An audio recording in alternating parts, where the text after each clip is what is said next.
सभी विद्यार्थियों का हार्दिक स्वागत, हार्दिक अभिनंदन।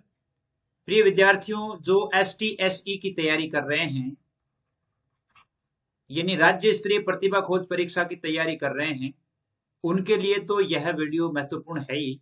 इसके साथ साथ कक्षा 12th में जो तैयारी कर रहे हैं और बोर्ड परीक्षा में बैठने वाले हैं, उन विद्यार्थियों के लिए सबसे अधिक महत्वपूर्ण है कि राजनीति विज्ञान के जो सवाल हैं वो आपसे जो बोर्ड में पूछे जाएंगे वो ही सवाल आपके लिए प्रस्तुत करने का प्रयास किया गया है। बोर्ड में इनमें से सवाल आने के बहुत अधिक चांस है।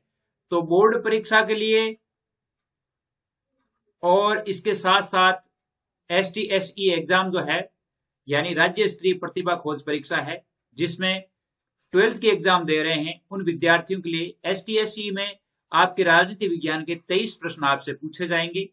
उनमें से हमने पहला भाग जो पढ़ा, उसके बाद आज हम दूसरा भाग पढ़ेंगे।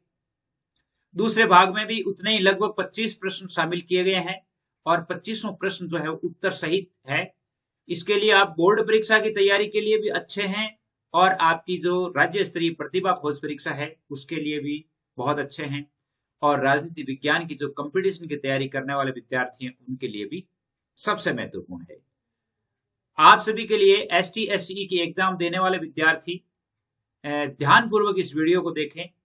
जो अभी सर्वोदय की एग्जाम हुई थी उनमें से अपने वीडियोज में से लगभग 96 जो क्वेश्चंस थे वो आपके उस पेपर में पूछे गए थे। तो मैं अहोभाग्यशाली समझता हूं कि मेरे द्वारा बनाए गए वीडियोज है वो विद्यार्थियों की बहुत अच्छी मदद कर पाया। तो STSE की एग्जाम में भी आपके लिए इसी प्रकार सवाल पूछे जाने हैं। तो आइए देखते हैं आज के सवाल। यानी आपके लिए प्रतिभा खोज परीक्षा के लिए या 12th में पढ़ने वाले जितने भी विद्यार्थी हैं जो हिस्ट्री की तैयारी कर रहे हैं, राजनीति विज्ञान की, इकोनॉमिक्स की, हिंदी साहित्य की, हिंदी कंपलसरी की, इंग्लिश की, उन सभी विषयों के लिए आपके अलग अलग जो ग्रुप्स है वो बनाए गए हैं। उन ग्रुप्स में आप ऐड हो सकते हैं। उनके नंबर मैं आपको थोड़ी देर में बता दूंगा। तो आइए चलते हैं आज के प्रश्नों की तरफ। तो देखिए प्रश्न कैसे हैं। पहला प्रश्न देखिए। पहला प्रश्न है कि पूंजीवादी दुनिया और साम्यवादी दुनिया के बीच विभाजन का प्रतीक किसे कहा जाता है? और वो कहा जाता है बर्लिन की दीवार को। किसको कहा जाता है? बर्लिन की दीवार को, जो 1961 में बनकर के तैयार हुई थी। बर्लिन की दीवार, ये पूछा जा सकता है कि कब बनी थी, तो बर्लिन की दीवार 1961 में बनी थी। दूसरा प्रश्न है कि बर्लिन की दीवार को जनता ने कब तोड़ दिया था? बर्लिन की दीवार को तोड़ा था 9 नवंबर 1989 को। 1989 ईस्वी को तोड़ दिया था। देखिए जो मैं आपको व्हाट्सएप ग्रुप बता रहा था, तो व्हाट्सएप ग्रुप है 9610208295। इन पर व्हाट्सएप ग्रुप है। बॉयज और गर्ल्स के लिए अलग अलग व्हाट्सएप ग्रुप बने हुए हैं।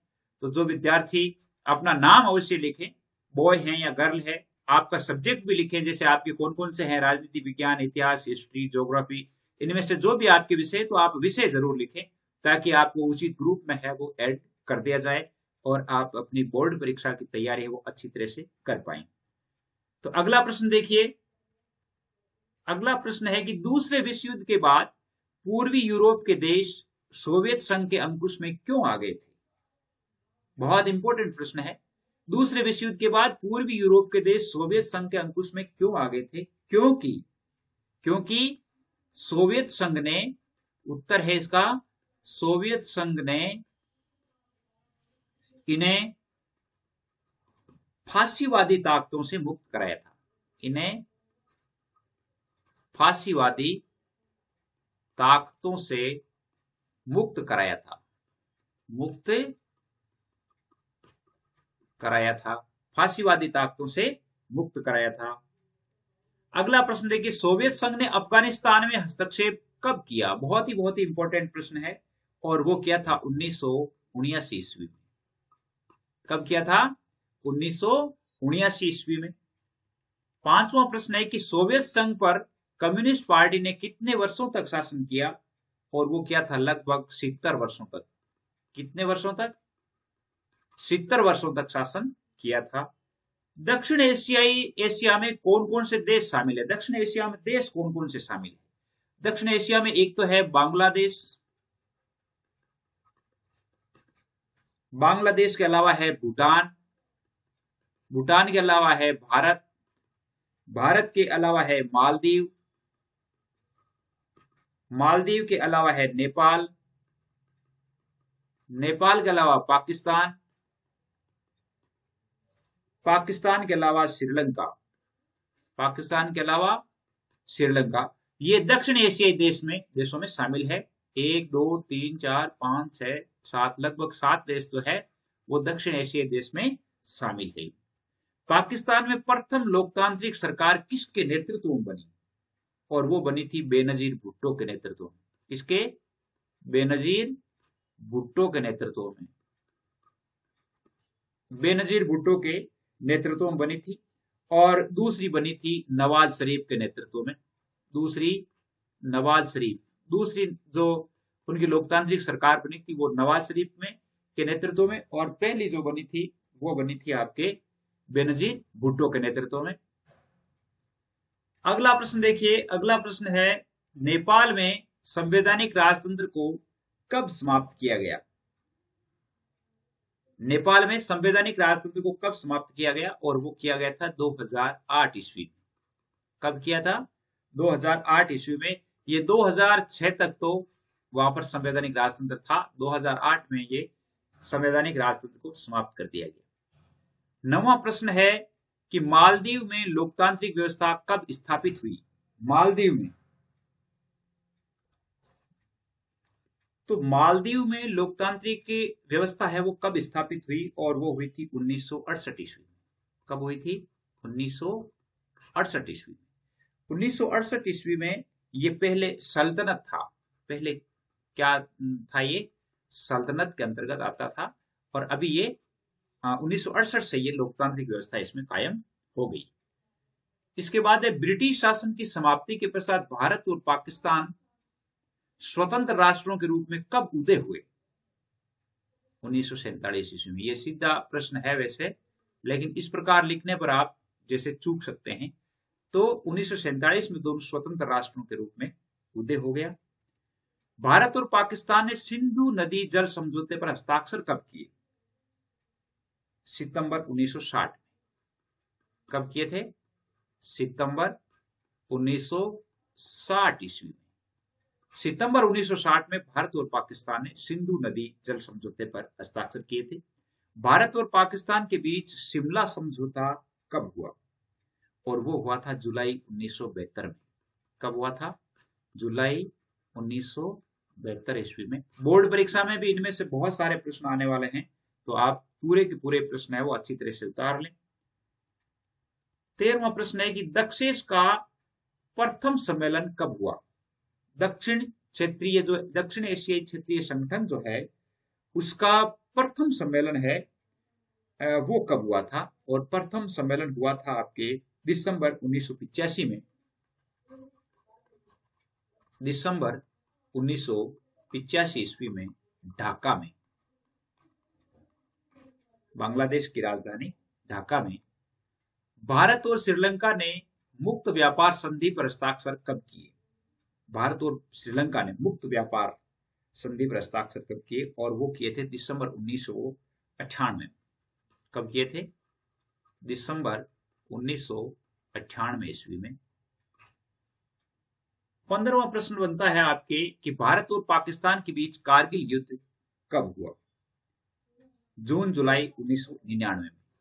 जून जुलाई 1999 ईस्वी में, यानी जून में शुरू हुआ और जुलाई में समाप्त हुआ। कारगिल युद्ध है वो जून जुलाई 1999 में हुआ था। 12वां दक्षेश सम्मेलन कब हुआ? 12वां दक्षेश सम्मेलन हुआ था फरवरी 2004 में। कब हुआ था? फरवरी 2004 ईस्वी में। फरवरी 2004 ईस्वी में 12वां सम्मेलन हुआ। अगला प्रश्न है कि बांग्लादेश किस अवधि के दौरान पाकिस्तान का एक अंग था? किस अवधि में पाकिस्तान का एक अंग था? तो इसके लिए होगा 1947 से 1971। 1947 ईस्वी से 1971 ईस्वी, 1947 से 1971 तक जो है ये पाकिस्तान का एक अंग था। 1972 में ये नया देश बांग्लादेश के रूप में अस्तित्व में आया। भारतीय सरकार श्रीलंका के तमिल मसले में प्रत्यक्ष रूप से कब शामिल हुई? बहुत इंपॉर्टेंट प्रश्न है, और वो हुई थी 1987 ईस्वी में। कब हुई थी? 1987 ईस्वी में जो है, यानी यदि आप जैसे साहित्य क्लासेस के नाम से सर्च करते हो तो भी आपको जो आप है वो चैनल पर आराम से पहुंच सकते हो। 19वां प्रश्न है आपके कि दक्षिण एशियाई देशों में सर्वप्रथम किस देश ने अपनी अर्थव्यवस्था का उदारीकरण किया? बहुत ही इंपॉर्टेंट प्रश्न है। दक्षिण एशियाई जो देश हैं उनमें सर्वप्रथम किस देश ने अपनी अर्थव्यवस्था का उदारीकरण किया? और वो किया था श्रीलंका ने। किसने किया था? श्रीलंका ने। पाक अधिकृत कश्मीर कब अस्तित्व में आया है? तो इसके बारे में थोड़ा सा आपको बता दूं कि पाकिस्तान जो है, यानी जो है कश्मीर जो है पाक अधिकृत कश्मीर है। यहाँ पे पाक अधिकृत कश्मीर, कब कश्मीर के दो भाग हो गए थे, एक तो पाक अधिकृत था और एक भारत का कश्मीर जिसको जम्मू कश्मीर नाम दिया गया। और वो कब अस्तित्व में आया था?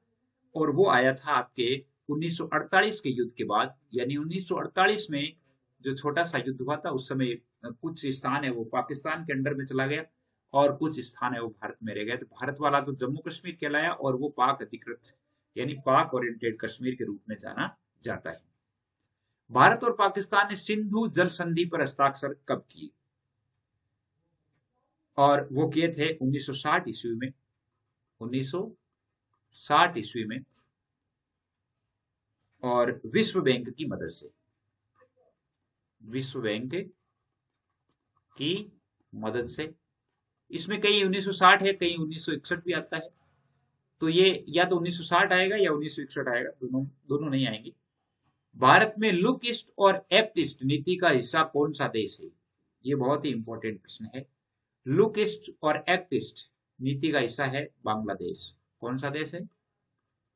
बांग्लादेश। अगला प्रश्न बन जाता है आपके कि दक्षिण एशियाई मुक्त व्यापार क्षेत्र समझौता कब से प्रभावी हुआ? और वो हुआ था आपके जनवरी 2006 से। कब से हुआ था? जनवरी 2006 से हुआ था। और 2002 में तो ये बना था दक्षिण एशियाई मुक्त व्यापार क्षेत्र समझौता जो है, 2002 में तो ये प्रस्ताव बना। उसके बाद 2004 में इस पर हस्ताक्षर हुए, इस पर हस्ताक्षर हो गए और 2006 में ये प्रभावी हो गया। अगला प्रश्न है कि सार्क की स्थापना कब हुई? और सार्क की स्थापना हुई थी 1985 ईस्वी में। 1985 ईस्वी में। सार्क का मतलब है जैसे एस और ARC, ऐसे है ये सार्क, यानी south Asian association for regional cooperation. South Asian association, south Asian association regional cooperation, और इसकी स्थापना हुई थी 1985 ईस्वी में। 25वां प्रश्न है आपके कि वह कौन सा हिमालयी देश है जहां संवैधानिक राजतंत्र हर तरफ से भूमि से घिरा है? वह है आपके भूटान। कौन सा देश है? भूटान देश है। तो उम्मीद करता हूं कि आपके लिए ये प्रश्न अच्छे रहे होंगे। आप थोड़ी देर में आपके लिए यानी अगला जो है इकोनॉमिक्स के प्रश्नोत्तर शीघ्र ही अपलोड होंगे। तो इससे अगला वीडियो जो है इकोनॉमिक्स का होगा। उम्मीद करता हूं आपके लिए ये वीडियोस आपकी इस परीक्षा में हेल्प करेंगी। आज के लिए बस इतना ही। जय हिंद, जय भारत।